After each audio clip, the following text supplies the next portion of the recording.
Hello বন্ধুরা, আশা করি তোমরা সবাই ভালো আছো। তোমাদের প্রত্যেককে আমার চ্যানেলে স্বাগত জানাই। বন্ধুরা, আজকের ক্লাসে আমি একটি খুব সুন্দর বিষয় তোমাদের জন্য নিয়ে এসেছি। আশা করছি তোমাদের এই বিষয়টি ভালো লাগবে। তাহলে আজকে আমাদের বিষয় হলো বোধ পরীক্ষণ। বোধ পরীক্ষণ মানে হলো আমরা যে কোনো গল্প বা যে কোনো গল্পের অংশ বা কবিতা বা কবিতার অংশ পড়ে তার নিজেরা বোঝার চেষ্টা করব যে সেই বিষয়টিতে কি বলা হয়েছে এবং সেই কবিতা বা গল্পের সংলগ্ন প্রশ্নগুলি আমরা সমাধান করার চেষ্টা করব। যদি আমরা নিজেরা সমাধান করতে পারি তাহলে আমরা বুঝব যে আমরা সঠিকভাবে আমাদের জ্ঞানের পরীক্ষা করতে পেরেছি, অর্থাৎ আমরা যা বুঝলাম তার অর্থ আমরা বুঝতে পেরেছি বা আয়ত্ত করতে পেরেছি। তাহলে আজকে আমি তোমাদের জন্য একটি খুব সুন্দর প্যারাগ্রাফ নিয়ে এসেছি বা অনুচ্ছেদ এনেছি। এটি হলো তেজিশচন্দ্র সেনের লেখা উদ্ভিদ রাজ্য। তো উদ্ভিদ রাজ্যের মধ্যে তিনি কি বলছেন তা আগে আমরা প্রথমে পড়ব বিষয়টি এবং বোঝার চেষ্টা করব ভালোভাবে। তাহলে এসো বন্ধুরা, আমরা পড়ে দেখি এখানে তিনি কি বলছেন। গাছের পাতায় একরকম সবুজ পদার্থ আছে, জন্তুর তা নেই। গাছে ও জন্তুতে এই হলো প্রধান তফাৎ। অনেক গাছের ডাল ও গুঁড়ির ছালের রঙও সবুজ। মনসা জাতীয় গাছের পাতা থাকে না, কিন্তু এদের শরীর আগাগোড়া সবুজ। এই সবুজ পদার্থের গুণেই উদ্ভিদ বেঁচে আছে। গাছের খাদ্য তৈরি হয় গাছের পাতায়। গাছ মাটি থেকে যে খাবার টেনে নেয় সেসব জিনিস কাঁচা মাল, অর্থাৎ সেগুলোর রূপান্তর ঘটিয়ে তবেই তার ব্যবহার চলে। এই কাঁচামালকে আলোর সাহায্যে খাদ্যে পরিণত করে দেবার কাজ করে গাছের পাতা।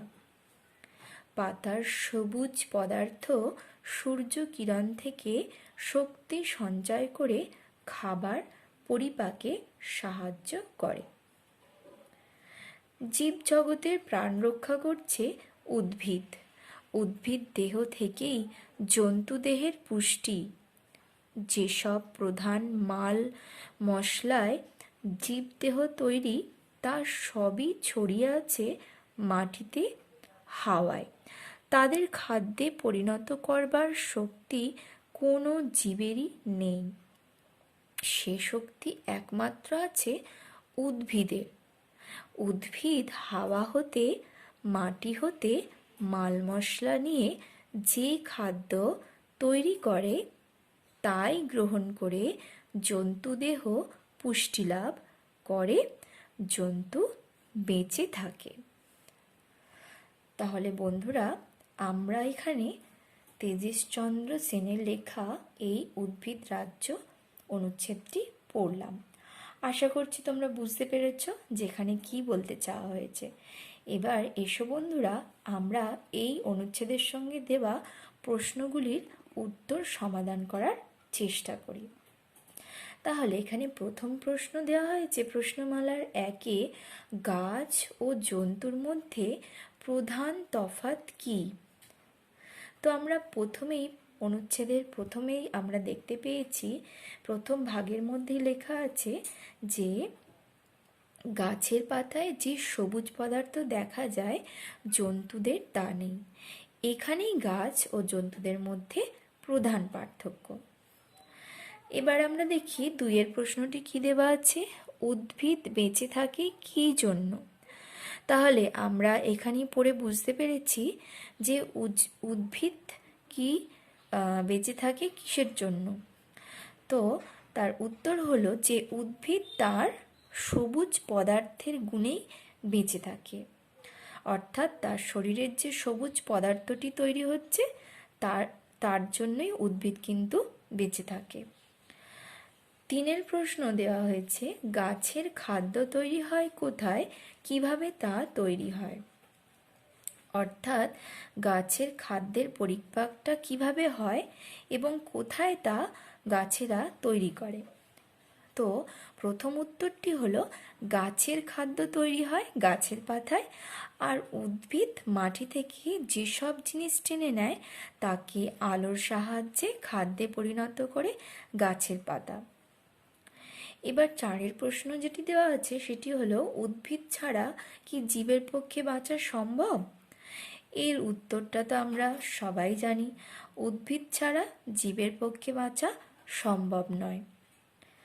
কারণ আমাদের খাদ্যের জন্য এবং অন্যান্য জীবন ধারণের জন্য আমাদের উদ্ভিদের ওপর অনেকটাই নির্ভরশীল থাকতে হয়। পাঁচের প্রশ্ন হলো, কোন জায়গায় উদ্ভিদ জীবদের চেয়ে এগিয়ে আছে, কিভাবে বুঝিয়ে দাও। তাহলে বন্ধুরা, এর উত্তরটি কি হবে তোমরা ঠিক করে ভেবে আমাকে উত্তরটি দেওয়ার চেষ্টা করো। তো কোন জায়গায় উদ্ভিদ জীবদের চেয়ে এগিয়ে আছে? নিজের খাদ্য নিজে তৈরি করে নেবার ব্যাপারে উদ্ভিদ জীবের চেয়ে অনেকটাই এগিয়ে আছে। সে কিন্তু কারোর ওপরে নির্ভর করে না, সে নিজের খাদ্য নিজেই তৈরি করতে পারে। জীব নিজের খাদ্য নিজে তৈরি করতে পারে না। জীবদেহ যেসব প্রধান মাল মশলায় তৈরি তার সবই ছড়িয়ে আছে মাটিতে আর হাওয়ায়। তাদের খাদ্যে পরিণত করার শক্তি কোনো জীবেরই নেই। সেই শক্তি আছে একমাত্র কার? উদ্ভিদের। উদ্ভিদ হাওয়া থেকে, মাটি থেকে মাল মশলা নিয়ে যে খাদ্য তৈরি করে তা গ্রহণ করেই জীবদের পুষ্টি হয়, আর জীব বেঁচে থাকে, জীবন ধারণ করে।